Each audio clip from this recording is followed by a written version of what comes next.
Welcome back to another edition of Six Borough Sports. Today, the Rangers, Panthers, and Knicks all advance, and the Heat get eliminated. Messi shows up big in New York. A major issue is going to start impacting the Miami Marlins. And finally, the New York Giants were unable to find a quarterback in the draft, thus pretty much dooming them to another mediocre season. But before we get started, I'd like to remind everyone to please like, comment, and subscribe. We're trying to get to 50 subscribers. Thank you so much. So, first things first, we got to talk about the Rangers who have been looking fantastic. They are 5-0 in the playoffs right now. They just came off a frantic ending against Carolina. My dream scenario, it looks like it's coming. The Panthers play the Bruins tonight, a team that they beat last year. They eliminated the Leaves, and it's always fun to see Toronto fans just miserable this time of year.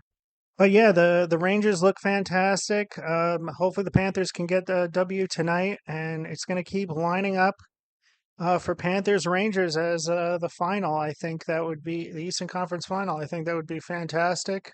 The Panthers might want to consider maybe saving some of the tickets for Florida fans only. Although that's not going to stop a lot of Ranger fans because a lot of them live down here. So that's going to be a big issue. There's going to be a lot of Ranger fans in here. New Yorkers have the income to make it down and see these games, and it's like a little vacation for them. So that will be interesting. I'm wondering how many Ranger fans show up down here in Sunrise, but it should be a good series if they do end up playing. I mean, Carolina is going to put up a fight against the Rangers. They already did in game one, and I think Boston's going to give the Panthers a hard time. They want to get revenge after ruining their great season last year.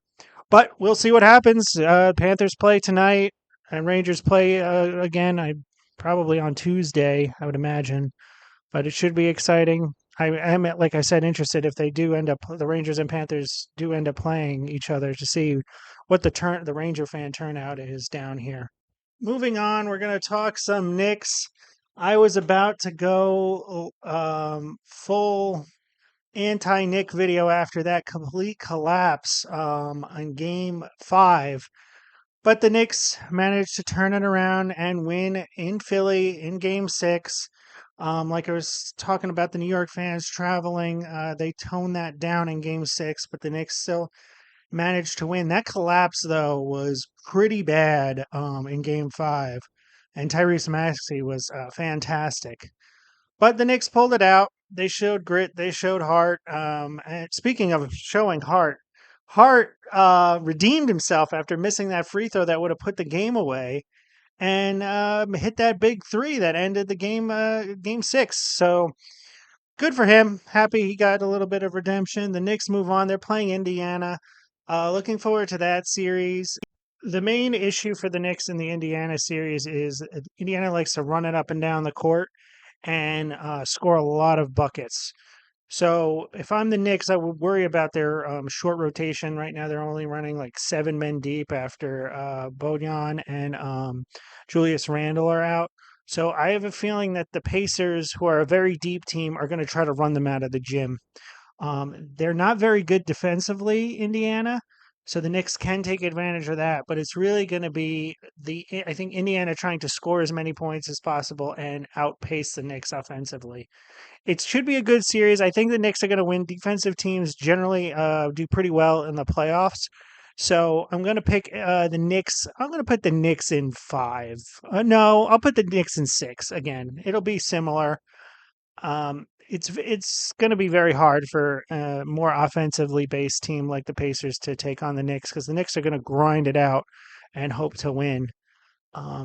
Meanwhile, with the Heat, they got eliminated. Not really a surprise. Jaime Jaquez and Terry Rozier missed the last game. It was not even close. But now Jimmy Butler's out here talking trash, and he's not even on the court. And he got called out by Pat Riley. So I don't like I said. I think the Heat need to kind of maybe blow it up, and that might be coming because I think Pat Riley's frustrated, especially Jimmy Butler should not be talking trash right now. It's like if I was on the court. Well, you're not on the court, and just because you were on the court doesn't mean that you would necessarily win these series. So it's a moot point anyway because you're not on the court. You haven't been healthy all year, and you wouldn't have had to play Boston if you had a better record. You might have had a better chance against the Knicks. So you missing all those games in the season, and the team not playing that great. They were a very low seed. They had to sneak in. It's not a good look. So we'll see what happens. Again, I think they should build around Jaime Jaquez and maybe Bam. They need to get rid of Tyler Hero, I think, and I think that'll come in the future. The Duncan Robinson contract is kind of killer for the Heat right now, but we'll see what happens in the offseason. There's plenty of moves to be made. I don't know what the Suns are going to do. The Suns are in a very bad situation. They have no money for role players, and they have no draft capital in the upcoming drafts.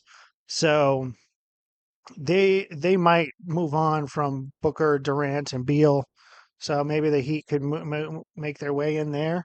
But I don't know. I don't think, do you want Durant? He's injury prone. He's not really a great leader on a team, it looks like. He only won with Golden State. And Kyrie has been doing great out in Dallas with Luca. So I don't know. And speaking of which, Jason Kidd just got an extension. The Nets should have never let him go. It was an stupid internal power struggle for Jason Kidd that made him leave the Nets, which was just dumb. And now we still don't have a coach. So that is what it is. Moving on, Inter Miami with Lionel Messi headed up to New York and proceeded to shellac the New York Red Bulls. Messi set 3 records in this game. He had the most assists in one game, which was 5, the most assists in one half, which was 5, and had participated in the most goals, which was 6. Um, it was absolutely ridiculous. Inter Miami has a 3-point lead right now in MLS. And he's lived up to his name. He's not disappointed so far. I mean, the only thing that's been disappointing is he's missed some games, and some people were upset by that. But other than that, he's lived up to the hype. It will be interesting to see how they do in the MLS playoffs. They're pretty much going to make it, and I'd assume he would play the whole time. So interesting to see. Like I said, I'm not a huge football expert, but I will talk about them. He's been really fun to watch down here, especially that first game. The way he got that goal was absolutely amazing. So it should be interesting to see how they do in the playoffs, and it would be great if he could win an MLS Cup. And more news on the Miami Marlins. They are no longer on the Bally Sports Network. Bally Sports is now blocked out on all Xfinity platforms because they are in a contract dispute because of Bally's bankruptcy. So the Marlins are not on TV anymore, and this might explain why they made like absolutely no moves over the offseason and let Kim Ang go. They I think are just trying to weather this storm. They just traded a rise to the Padres, and of course he went 4 for 4. But yeah, the Marlins are kind of in deep trouble now. They have no way to broadcast their games, as far as I know. I think maybe you can watch them on MLB Network, but that's not good. No one's going to the Marlins games, and no one's watching them on TV now, and they're one of the worst teams in the league. So I did also hear that they have one of the worst minor league systems in the league, so they're trying to rebuild it. And Rise was part of that. They got, I think, the top 6 and 8 guys in the minor league system of the Padres. So it'll be interesting to see like how this affects them going into next year. I think it's also going to affect the Panthers and Heat because they're also on Bally. So I don't know what's going to happen with them, but yeah, not good. And of course, it affects the Marlins during the season. The Heat and the Panthers, they managed to make it to the playoffs, and they don't have to worry about that Valley contract because it's all on national television. So the Marlins are in a tough spot right now. Um, and their contract they can I think renegotiate at the end of October. But we'll see what happens there. Moving on, we got the New York Giants. I was optimistic that they were going to take Rattler or another QB, and they did not take any. I was thoroughly disappointed. I really wanted to take a QB and develop him over the next year, have him in the system. If he's in the system and he doesn't work out, then oh well, we can move on. But they didn't do that, and it sucks because now we're wasting another year unless Daniel Jones takes some crazy step forward and the offensive line figures it out and Neighbors is the next Jamar Chase. This team is not going to be good. I do like the defensive line. They're going to get some wins. They're going to beat some team they're not supposed to, like Green Bay. They did last year, but it's really really disappointing that they didn't get a quarterback. They really needed one. They wanted Drake May. They tried to trade up with the Patriots, but I think in this draft, a lot of teams were afraid of the Bryce Young effect, which was giving too much to trade up. And then, like, teams are afraid of giving too much up to move up. And then teams were afraid of making a mistake with that pick, like the Panthers did. And then people said, oh, well, the value is what the Panthers got. And it's like, no, the Panthers messed that up. That's not the true value. So there was like kind of a disconnect there. And then I think that really affected the draft with the trades. The only big trade was the one where the Vikings traded up for JJ McCarthy, but not a ton of day one trades in the draft. Now, other NFL news: the Miami Dolphins managed to pick up Odell Beckham. I love this signing. I think this is great. They got They got Beckham, Hill, and Waddle. This is going to be awesome. I'm very excited to see how the Dolphins offense operates. They also have A Chain, and they kept Mostert, who's coming off his best season ever, and they picked up that running back with the second fastest 40 time in the draft. So again, they're going all speed, all gas, no brakes.